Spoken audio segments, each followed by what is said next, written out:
Josh, obviously it ends here, Grimsby 3, Ebbsfleet 1, but it's a story of two halves really, isn't it? And obviously there's a pretty major moment right before the half which separates things. Just talk us through how you were feeling when the goal initially went in. And look, I have to say, and I need to concentrate on the positives, because what's happened has happened. I can't change that, and I said that to my boys at half time, with those decisions.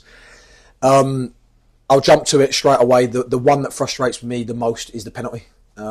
It's clear as day, and I'm sure their staff won't mind me saying this. They've said even one of the worst decisions they've seen. And at that stage, who knows? Do we score the penalty or do we not? But it's a penalty to go 2-0 up right on half time.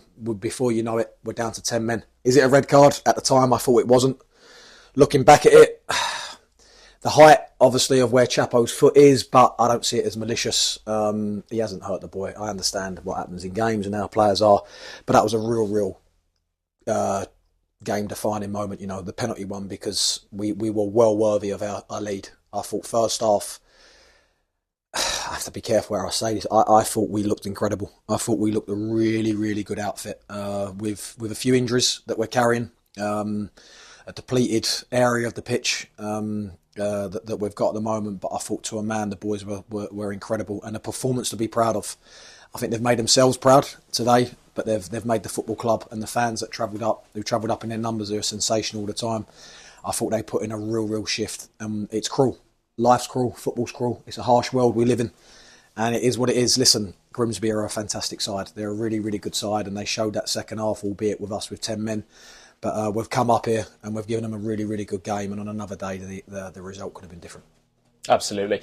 As you alluded to there, I think inside the first 20 minutes you were probably the pick of the two teams. You showed inside the second half as well, despite the man disadvantage, you were really capable of giving Grimsby a game.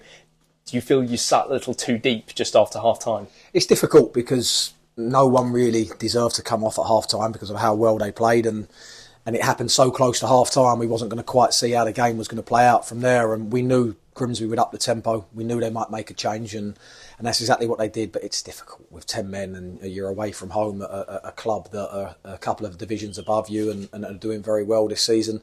And you try. I said to the boys, you've got to enjoy this. You've got to enjoy the second half. You've got to enjoy defending what we work on week in, week out on the training ground with overloads and defending your box. And their goal came too early. The game plan coming in, part of the game plan was the first 20 minutes are going to be crucial. And I thought the first 20 minutes we were brilliant. It wasn't a case of just seeing it through. We were actually asking the questions. And then the second half, it was that first 15 minutes we had to get through without conceding, and we didn't. And the goals... It comes with territory, with the way that where they were playing and the areas they were playing in, but the goals were scrappy as well from our part, and of course Grimsby asked questions, so fair play to them. But it's difficult to look back. You talk about you get higher, it's ifs and buts, and you're a man down. So every time you try and squeeze and you try and jump and you try and get that press or that shape that we had so well, we was missing something. A hole was missing because you jump out of one, that then leads, and it becomes difficult. But I can't criticise my boys. I cannot. They've made me very proud out there today. And yes, I've been beat, and this feeling's the worst feeling in the world, losing. I hate it, and you're in the wrong game if you don't. But sometimes you have to hold your head high and you have to look at the positives, and they've put in a great performance. And if we can do that at a place like Grimsby, a really difficult place, against a difficult side, a really good side and a really good manager, then I've just said to my boys there, what can we do at our own level? And it's a gutter. It's a gutter to go out today, but it's a FA Cup run to be proud of. One that could have gone further, but that's football, and it's now we have to react. Absolutely. I think you touched on it just towards the end there, but obviously in the context, not only of today and the first half that you played so well, but also obviously the run thus far, all of your qualifying rounds. That must give you extreme confidence now going back into the league. As you said, you're going back now to playing at your own level. Does that change your ambitions really for the rest of the season? Our ambitions have always been what they are from the start of the season. We know what we want and we know what we're capable of. We've shown it on many occasions this season. We've fell short on a few times where we haven't played quite as well as we should, or we haven't been good. But today was a different one. We've played well today, and we deserve more. But I just said to the group then, towards the end of the game, my bench, but also in the huddle at the end in front of our fantastic fans, that if we can do that here, then what can we do? What can we do when we're playing teams in and around our level? And that's no disrespect to teams in and around our level. We're at that level as well. But it shows the ability and the character, the personality, athleticism, everything that you need to be a good side. It shows what we've got in our side, and it shows what we can be about. And we've got a big month now. We've got a big month of all different games in terms of different competitions. And in terms of performance, it usually leads to a positive result. Today it didn't, but we have to take the positives from today, and there was a lot to take, and we have to take that into some big games coming up now. Yeah, Charlie's got great ability, and he's got that knack in terms of when you're doing a bit of finishing, because obviously he plays wider, so quite often it's him delivering the balls and from set plays. But when you do a bit of finishing, or you do some small-sided games, and you see how hard he can strike the ball, and we all see it sometimes from his direct free kicks. And he's got that in him, and I understand they might look at it and think the goalkeeper should do better, but if you don't shoot, you don't score, and we want to get that in him more.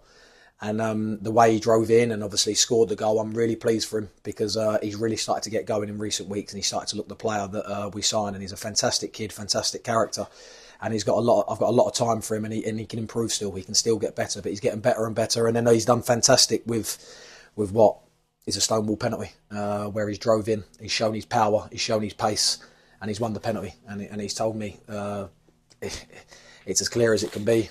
We've seen it back, and we've been told by many people, and it is what it is. But no, Charlie, really pleased for him to get his goal, and hopefully he's got more of that to come, and more performances like that to come.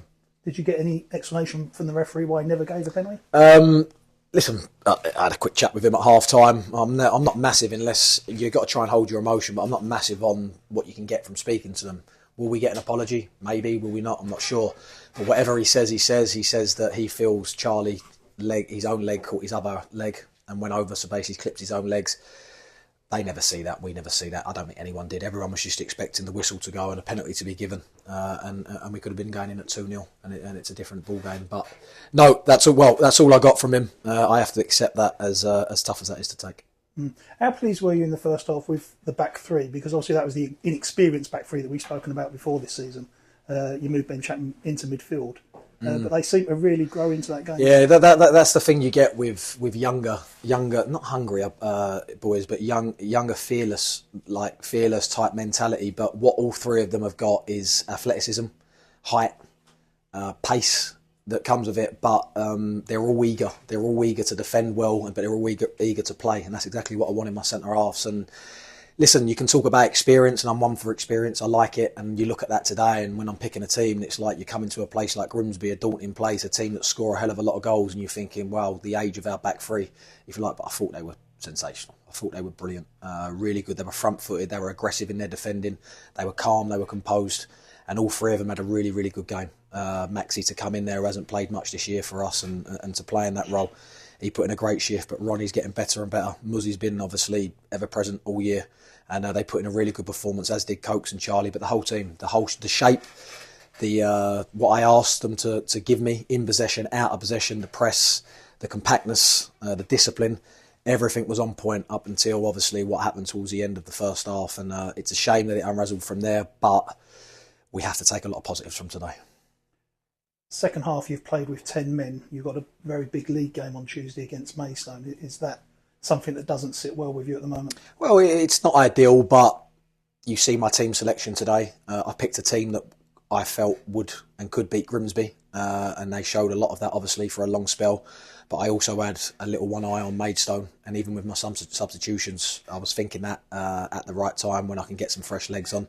Listen, it's not ideal, but I think they've played today in the league as well. I'm sure they've had a tough game.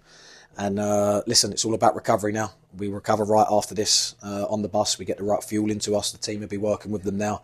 We'll recover well tomorrow, do all the right things, and we'll be back in Monday to train/recover and to work towards Maidstone with a lot of work that's already been going in behind the scenes already. And I'll pick a squad and a team that will be as fresh and as ready as they can be to go and beat Maidstone on Tuesday night. But that's what you have a squad for. I signed players in the summer and I built a squad that I feel everyone's competitive and can compete and could be a starting player in my team.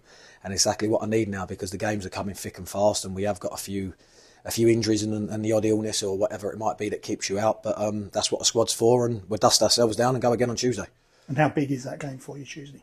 Listen, every league game's big. Every single league game's big, whether it's Maidstone, whether it's Tunbridge, whether it's Dagenham or whether it's Chelmsford. I could name all the teams. They're all big games. It's just another football game that's worth the same amount of points, 3 points. Yeah, so that's how I see it, and I know it's a big one for the fans and obviously the local side of things.